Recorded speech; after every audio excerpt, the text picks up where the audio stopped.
Assalamualaikum warahmatullahi wabarakatuh. Anak-anakku semuanya, hari ini kita akan kembali belajar tema 1, subtema 1 pembelajaran kedua. Sebelum kita mulai, marilah sama-sama kita membaca Bismillahirrahmanirrahim.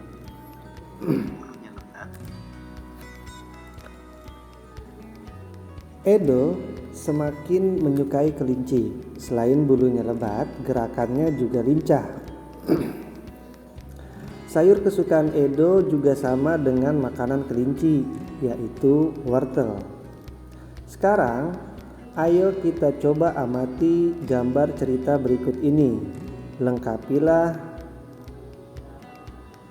Nah, Mbak Rudi mengajak Edo ke kandang kelinci miliknya. Kandangnya sangat luas, kelincinya banyak sekali. Nah, Pak Rudi dan Edo memberi makan kelinci. Mereka memberikan wortel. Kelinci sangat suka makan wortel. Semua kelinci berkumpul mendekati Edo. Edo senang sekali. Edo tertawa kegirangan melihat tingkah lucu kelinci-kelinci di kandang kelinci. Nah, semakin lama diamati, tingkah lucu kelinci semakin menggemaskan. Edo pun ikut berlarian mengejar kelinci. Sesekali Edo menirukan gerakan lucu kelinci, melompat, berlari, dan berdiri dengan dua kaki. Gambar di atas adalah rangkaian gambar cerita. Dalam gambar tersebut terdapat rangkaian cerita. Lalu, tahukah kalian apa itu gambar cerita?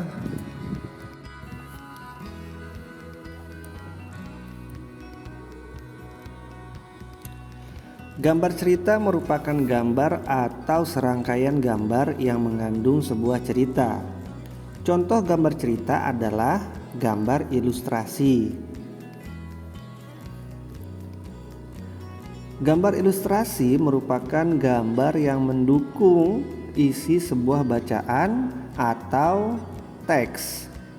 Gambar ilustrasi dibedakan menjadi dua macam, yaitu gambar yang berupa foto dan gambar tangan.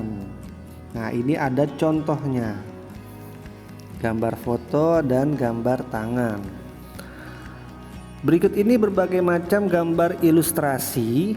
Nah, yang pertama cergam. Yang kedua ada komik. Kemudian yang ketiga ada pamflet dan yang keempat ada cover. Lalu juga ada kartun, karikatur. Nah, yang pertama akan kita bahas yaitu cergam atau cerita bergambar.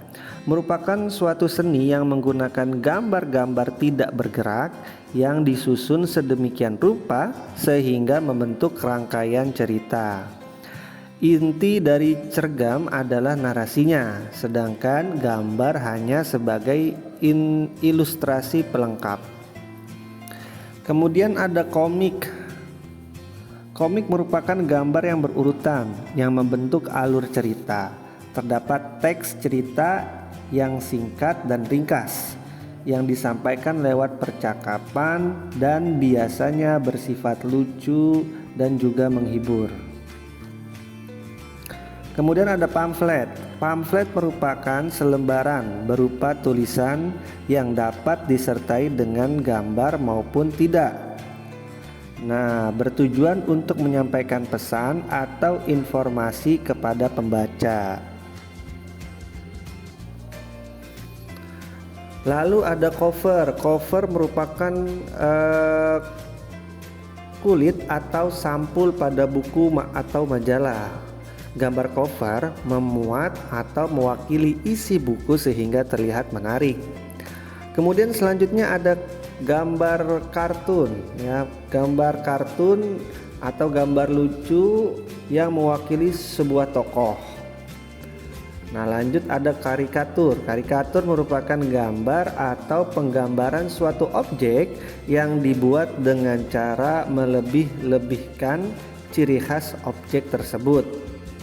Nah, pada karikatur tidak membentuk jalinan cerita. Nah, kita akan belajar tentang Langkah-langkah membuat gambar ilustrasi. Nah, kamu harus memperhatikan langkah-langkah berikut ini. Yang pertama adalah gagasan. Nah, menentukan gagasan dari bacaan. Setelah menentukan gagasan, tentukanlah adegan apa yang akan digambar dan siapa saja tokohnya, kemudian bagaimana suasananya dan apa medianya. Yang kedua adalah membuat sketsa-sketsa. Nah, sketsa adalah rancangan gambar yang dibuat sesuai dengan gagasan. Membuat sketsa harus berhati-hati, perhatikan bagaimana tata letak dan ukuran objek yang digambar. Kemudian yang ketiga ada pewarnaan. Pewarnaan dapat dilakukan dengan dua cara. Pertama, memberi warna sesuai dengan aslinya. Dan yang kedua, memberikan warna berdasarkan imajinasi sendiri. Nah, media gambar. Nah, yang dapat kamu gunakan terdiri dari dua macam media, yaitu yang pertama adalah media alas gambar, yang kedua adalah media pewarna. Nah, media alas gambar itu seperti kain, kanvas, kertas, kaca, ataupun komputer. Sedangkan media pewarna dapat berupa pensil warna maupun cat air. Nah, setelah mengetahui langkah-langkah ini,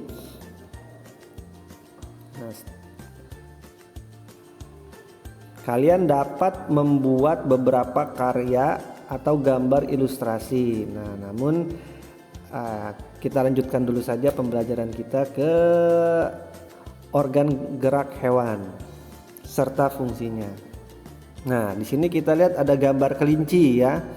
Kelinci organ geraknya adalah kaki. Fungsi utama kaki pada kelinci adalah untuk bergerak. Kelinci bergerak dengan cara melompat-lompat menggunakan kaki. Nah, kaki belakang kelinci lebih kuat dan lebih panjang daripada kaki depannya.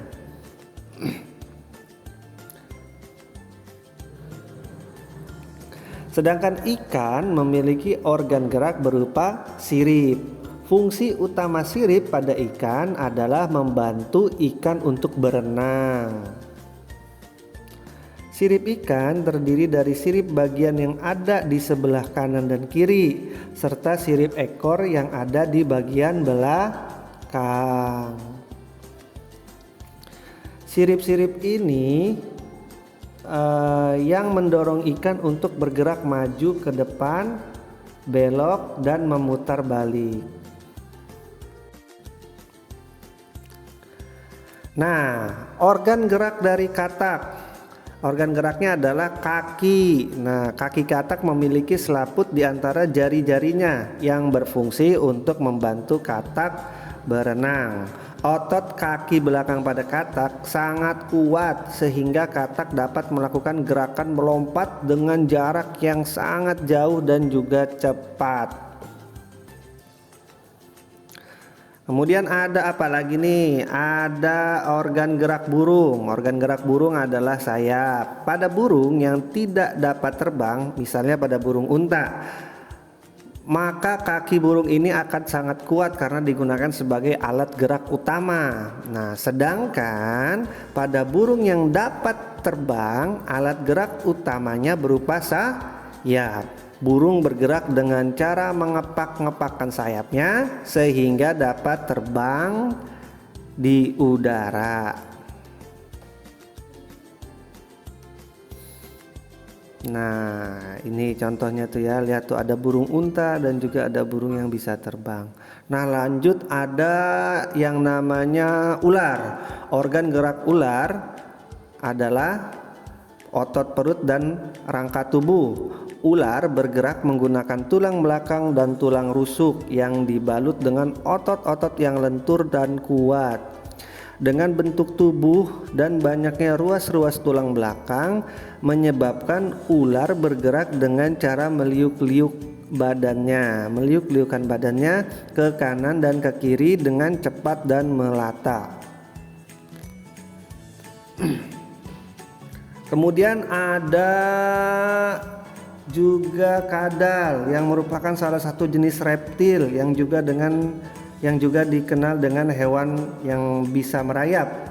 Kadal merupakan reptil yang bergerak dengan menggunakan kaki. Fungsinya dapat membantu kadal berjalan di darat maupun berenang di permukaan air. Nah, kaki juga dapat digunakan untuk memanjat, kadal juga bisa memanjat. Kemudian selanjutnya ada kambing. Kambing bergerak dengan menggunakan 4 kaki. Kaki pada kambing digunakan untuk berjalan, berlari, melompat, ya. Nah, demikian tadi anak-anakku semuanya pembelajaran kita pada tema 1, subtema 1 pembelajaran kedua, organ gerak hewan. Semoga semuanya dapat dipahami. Nanti tugasnya akan dikirimkan melalui grup. Terima kasih semuanya. Salam untuk kedua orang tua. Nahtati bil hamdalah. Assalamualaikum warahmatullahi wabarakatuh.